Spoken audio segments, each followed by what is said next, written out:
Pusat Layanan Usaha Terpadu Koperasi dan UMKM Provinsi Banten. Nah, namanya Bapak Haji Abdullah Al-Faruq, APN MM. Wah, luar biasa, jabatannya sudah banyak, detailnya juga sudah banyak.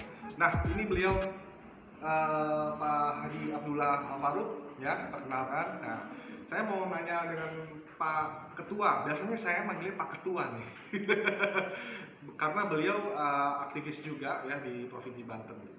Nah, saya pengen tanya cerita hidup tentang bagaimana awal mula hidup dari nol sampai sejak sekarang ini, yang kayaknya nih katanya Pak Ketua ini banyak aktif-aktif ya, terus bisa kasih motivasi orang-orang. Assalamualaikum warahmatullahi wabarakatuh. Saya Kiduleh, Ketua Forum Peduli Banten dan profesi sebagai konsultan pendamping klub Pusat Layanan Usaha Terpadu Banten. Berbicara soal perjalanan suksesi menjadi aktivis di Banten, banyak hal yang dilakukan. Yang pertama, saya memang aktif dimulai dari SMP sebagai ketua OSIS, kemudian SMA-nya saya aktif di Pramuka sebagai pradana, kemudian di aktivis mahasiswa juga saya sebagai resimen mahasiswa. Kemudian setelah itu masuk ke masyarakat, masuk organisasi yang ada di masyarakat. Banyak sekali yang dilakukan lewat KNPI, lewat Bapera, lewat Badak Banten, dan jabatan tertinggi hari ini di Ormas adalah Wakil Presiden KPMP di Ormas Pusat. Cara yang saya lakukan, karena memang dunia ini penuh silaturahmi. Dasar itulah yang kemudian yang menjadikan saya selalu ingin memperbanyak jaringan dan teman-teman lewat organisasi A dan B. Ketika ada masalah ataupun butuh bantuan, kalau kita banyak teman sangat gampang. Misalkan kita butuh ke Tangerang ataupun ke tingkat nasional, ke Papua, ke Bali, kita tidak mentok dimanapun teman kita berada. Yang penting niatan kita adalah ukhuwah Islamiyah, mencari personalitas siapapun. Dan saya berteman tidak memandang ras, suku, agama, dan lain. Yang penting sama-sama adalah warga negara Indonesia yang baik. Tumbuhkan kepercayaan kepada mereka bahwa kita tidak pernah mendolimi, tidak pernah mengkhianat, sehingga apapun yang terjadi mengalir seperti biasa saja, tidak ada masalah dengan siapapun. Sehingga teman-teman banyak yang kenal, banyak yang tertarik, dan lain-lain, karena kita selama ini memang sering berbuat baik kepada teman-teman yang lain. Itu barangkali. Oke, jadi ini Pak Ketua ini, Pak Abdullah Al-Faruq ini juga terkenal ya. Terkenalnya itu dia suka mengayomi para janda.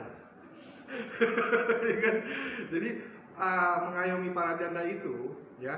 Jadi yang saya nilai itu bagus banget gitu. Ini bisa ngumpulin ini maksud dan tujuan Pak Ketua ini sebenarnya apa tuh? Di luar dari tugas-tugas Pak Ketua yang lain gitu ya, Pak Abdullah ini apa nih tujuan untuk mengumpulkan para janda dan dengar-dengar juga ada anak yatim juga ya, ada anak yatim juga. Tujuan ke depan itu apa tuh Pak? Memang itu kan tidak menjadi pokok bahasan dalam hidup saya, mencari jahat itu sambil lewat saja barangkali. Kenapa? Kalau janda itu kan adalah takdir. Pertama, dia adalah keputusan Allah bahwa dia harus ditinggalkan sama suaminya lewat meninggal atau bercerai. Tetapi bahwa janda itu adalah bukan hal yang naik dan hal yang hina, tetapi perlu kita muliakan karena mereka itu adalah sesungguhnya wanita-wanita tadi. Kita sebagai laki-laki ditinggal istri belum tentu bisa ngurus anak dan sebagai seorang tua, sebagai suami. Tetapi ketika perempuan menjadi single parent, dia menjadi ibu dari anak-anak dan menjadi bapaknya juga anak-anak. Dan bahkan banyak yang berhasil yang diciptakan oleh para janda-janda itu namanya janda hebat. Kenapa saya termotivasi untuk mengumpulkan teman-teman itu? Karena berdasarkan fakta yang terjadi bahwa di Banten khususnya tiap tahun, tiap bulan itu selalu signifikan angka yang tertinggi perceraian. Kenapa? Mungkin karena dari faktor ekonomi, dari faktor hal yang lain, kan kita tidak tahu. Yang pasti saya ingin sesungguhnya memberdayakan teman-teman itu yang tadinya tidak usaha menjadi usaha, yang tadinya income-nya misalkan per bulan 1 juta, kita menciptakan 10 juta. Lewat apa? Kebetulan saya adalah pembina atau pendamping Pusat Layanan Usaha Terpadu Banten. Banyak UMKM dan sangat yang menarik bagi saya, UMKM itu ada yang namanya Rangda. Kalau di Banten ini Rangda itu kan jahe.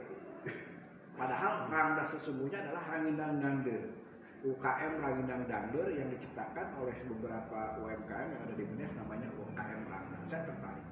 Jadi itu intinya, bukan berarti kita ingin menghina atau mengapakan terhadap single parent, tetapi sejujurnya ingin mengangkat derajat-derajat mereka yang ditinggal oleh suaminya, baik itu cerai hidup maupun cerai meninggal. Dengan cara apa?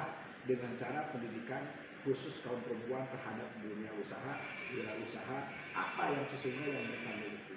Sehingga ketika mereka ditinggalkan suaminya, mereka tetap berjaya, bisa merawat anak-anaknya, dan bisa berbisnis. Itu barangkali. Siap-siap, luar biasa.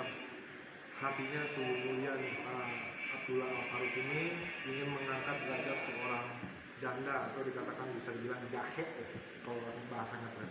Oke, Pak Ketua, minta tips dong nih buat teman-teman ya yang nonton gitu ya. Tips buat para pengusaha UMKM atau pengusaha yang lain yang lagi terdampak nih Pak Ketua, yang terdampak COVID gitu ya. Tipsnya itu ya sebuah motivasi loh. Apa sih langkah-langkah suksesnya, langkah-langkah kedepannya gimana nih untuk menghadapi pandemi ini? Banyak hal yang dilakukan. Tentunya yang pertama kita berhubungan dengan hablumillah. Kita selalu bersyukur. Punten saya bukan ria dan ujung. Waktu kuliah saya tetap rajin Kamis, puasa Senin Kamis. Bahkan saya melakukan puasa malam. Sehingga Allah itu maha segalanya layak kasih.